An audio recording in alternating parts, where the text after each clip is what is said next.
आपने भी सुना होगा कि राजनीति में सब कुछ जायज़ है। जंग और प्यार में कहा जाता है कि सब कुछ मान्य होता है और जीत के लिए हर तरह के हथकंडे अपनाए जाते हैं। खास करके अगर बात राजनीति की जाए तो इसमें सब कुछ दांव पर लगाया जाता है और सब कुछ कुर्बान भी कर दिया जाता है। आपको बता दें कि बिहार में भी इसी तरह की बातें चल रही हैं और जब से भारतीय जनता पार्टी ने एक बड़ा कदम लेते हुए अपने ही जैसे बड़ी मछली छोटी मछलियों को खा जाती है, उसी तरह से राजनीति में भी हमेशा आपने देखा होगा कि बड़ी मछली छोटे का शिकार करके ही जीवित रहती है। भारतीय जनता पार्टी को कहा जाता है कि एनडीए में उसने अपने सभी साथियों को, लगभग अधिकांश साथियों को अपने पाले में कर लिया या फिर उन्हें तहस-नहस कर दिया। ये आरोप अक्सर लगता है और ख़ास करके 8 वर्षों में ये आरोप लगता रहा है। लेकिन इतिहास के पन्नों को पलटें तो आपको नज़र आएगा कि नीतीश कुमार इसमें माहिर और सातिर दोनों हैं। आपको याद होगा 2005 का पूरा वाक़या, लेकिन हम 2005 की चर्चा करने नहीं आए हैं। हम आज भोरे भोर में चर्चा कर रहे हैं कि नीतीश कुमार ने पासा पलटने का पूरा इंतजाम कर लिया है। नीतीश कुमार की प्लानिंग अक्सर आप जानते हैं कि बहुत मजबूत होती है और जो वो फैसला करते हैं उसमें बहुत सोच समझ कर करते हैं और अमल भी करते हैं।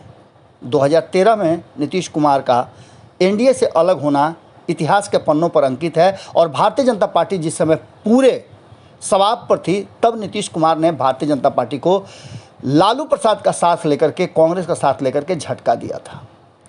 इसके बाद लगातार आपने देखा होगा कि किस तरह से नीतीश कुमार ने अपनी सत्ता और अपनी कुर्सी बचाए रखने के लिए कितने तरह के स्वांग किए हैं, कितने तरह के फैसले लिए हैं और कितनी बार उन्होंने अपने साथियों का ग्रास बनाया है। इन्हीं सबको आप देखते हुए अगर आपको ध्यान होगा तो 2020 के चुनाव से पहले 4 एमएलसी आरजेडी से उठ करके आ गए थे नीतीश कुमार के पाले में और उन्होंने नीतीश कुमार के लिए सब कुछ देने और दांव पर लगाने का वचन भी दिया था और ऐसा हुआ भी। लेकिन नीतीश कुमार 2020 के चुनाव में काफ़ी पिछड़ गए और इसके लिए कहा जाता है कि भारतीय जनता पार्टी जिम्मेवार है। लेकिन बदली हुई परिस्थिति में 2020 का झटका नीतीश कुमार ने पूरी तरह से बदलने का प्रयास शुरू कर दिया है। किस तरह से नीतीश कुमार इसका खाना पूर्ति करेंगे ये आप बेहतर जानते हैं। हाल फिलहाल में आपने देखा होगा कि एनडीए में काफ़ी घमासान मचा। वीआईपी पूरी तरह से कहा जाए तो राजनीतिक रूप से तो अपने स्टैंड पर कायम है, लेकिन सत्ता और गठबंधन के रूप में वीआईपी को, मुकेश सहनी को, दोनों को बड़ा झटका भारतीय जनता पार्टी ने दिया।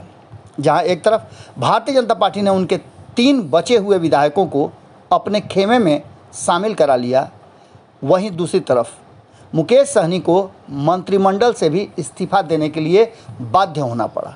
इतना ही नहीं, मुकेश सहनी एमएलसी थे और जुलाई में जो एमएलसी के पद खाली हो रहे हैं उसमें मुकेश सहनी का भी नाम है, जिसका चुनाव 7 सीटों का हो रहा है, उसमें एक नाम मुकेश सहनी का भी है।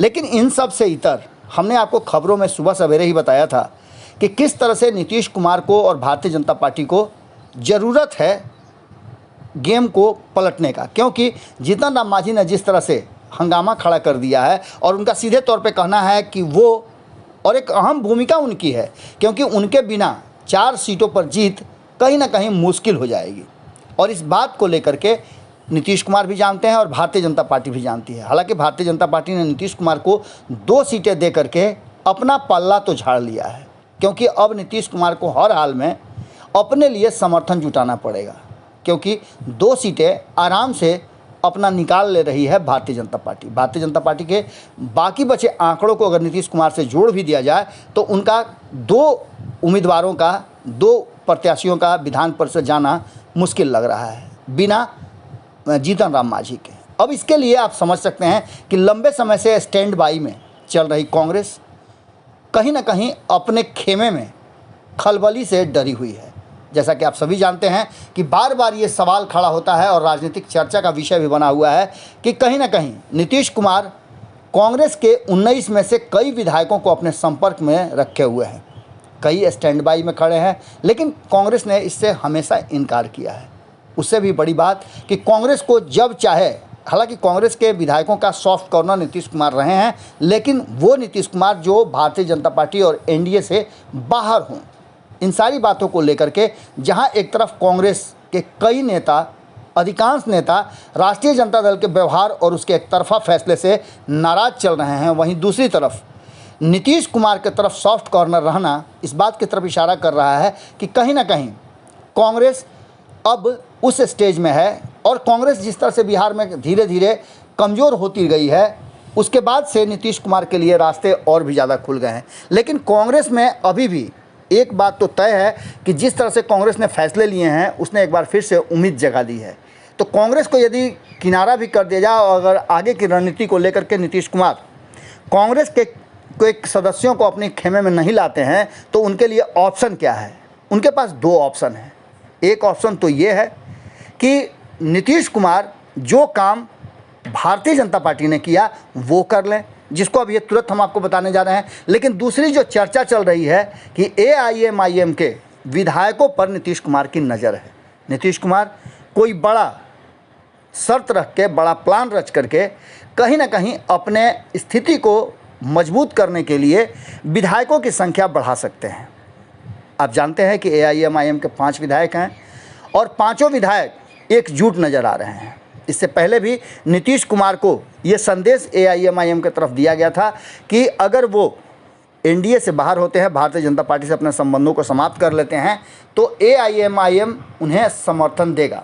लेकिन नीतीश कुमार उस समर्थन से ज़्यादा नया गेम प्लान करने की तैयारी में है, सूत्र बता रहे हैं। और भीतर खाने में जो चर्चा है कि AIMIM के विधायक नीतीश कुमार के संपर्क में हैं, यानी जो 2 सीटों का कमी हो रहा है नीतीश कुमार को, उसको पूरा करने के लिए AIM के अधिकांश विधायकों को अपने पाले में कर सकते हैं अगर नीतीश कुमार भारतीय जनता पार्टी वाला गेम करे तो।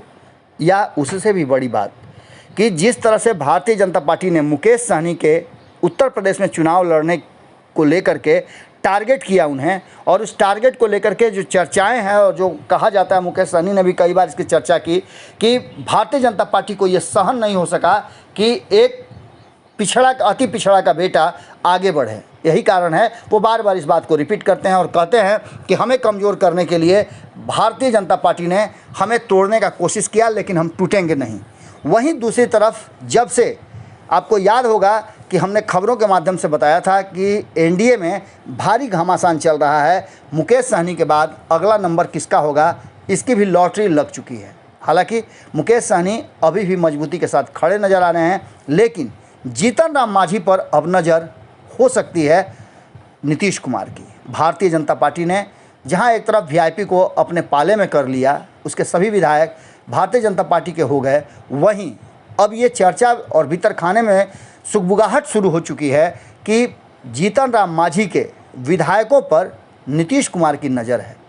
ऐसी स्थिति में जहां एक तरफ नीतीश कुमार से एक समझौता करना चाहते हैं जीतन राम मांझी, वहीं कोई भी समझौता करने के लिए न तो नीतीश कुमार तैयार हैं और न ही भारतीय जनता पार्टी तैयार है। ऐसी स्थिति में अब ये डर बना हुआ है, और नीतीश कुमार जिस तरह का प्लानिंग बचाते हैं, नीतीश कुमार जिस तरह से रातों रात खेल करने के लिए जाने जाते हैं, ये बात अब काफ़ी चर्चाओं में आ गई है। बिहार के हर चौक चौराहे पर यह चर्चा हो रही है कि नीतीश कुमार का अगला स्टेप क्या होगा। उनके पास ऑप्शन की कमी नहीं है। एक तरफ जहां ये कहा जा रहा था कि नीतीश कुमार NDA छोड़ करके महागठबंधन का हिस्सा बन जाएंगे, कुछ दिन आपने देखा होगा कि जिस तरह से तेजस्वी यादव के साथ उनका अधिक मिलना जुलना हुआ, उसको लेकर के बिहार में राजनीतिक कयास लगाए जाने लगे थे।